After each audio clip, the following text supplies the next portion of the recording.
7 বছর পর গ্রামে পা ফেলেই চমকে দিলেন প্রবাসী ইকবাল। কুমিল্লার চান্দিনা উপজেলার কৃতি সন্তান ইকবাল হোসেন প্রবাস জীবন গ্রহণ করেছেন 24 বছর আগে। সবশেষ 7 বছর আগে দেশে এসেছিলেন। এবার এসেই চমকে দেন গ্রামের মানুষকে। রোববার দুপুরে প্রবাসীর হেলিকপ্টারের মাধ্যমে গ্রামে যান প্রবাসী ইকবাল হোসেন। তার আগমন উপলক্ষে এলাকায় ছিল উৎসবের আমেজ। মাঠে হেলিকপ্টার অবতরণ করার সঙ্গে সঙ্গে স্থানীয়রা তাকে অভিনন্দন জানায়। হেলিকপ্টারে করে ইকবাল হোসেনের আগমনে উচ্ছ্বসিত গ্রামবাসী। ইকবাল হোসেন জানান 24 বছর আগে মালয়েশিয়া যান তিনি। সেখানে তার গ্রুপ অব কোম্পানি রয়েছে।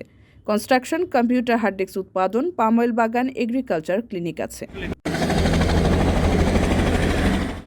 4000-এর অধিক শ্রমিক কাজ করছে তার প্রতিষ্ঠানে। নেপালি, পাকিস্তানি, ফিলিপাইনি, ভারতীয়, ইন্দোনেশিয়ান ও বাংলাদেশ, যাদের অধিকাংশই বাংলাদেশি। এক ছেলে ও এক মেয়ে সহ পরিবার নিয়েই থাকেন মালয়েশিয়ায়।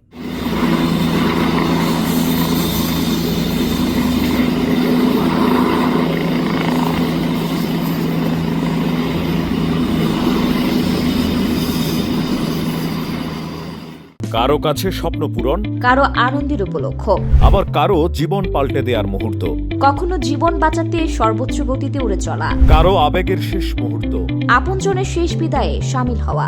এমন সব ইচ্ছে পূরণে সর্বনিম্ন ভাড়ায় দ্রুতগতির বাহন প্রবাসীর হেলিকপ্টার। আপনার প্রয়োজনে যোগাযোগ করুন আমাদের হটলাইনে।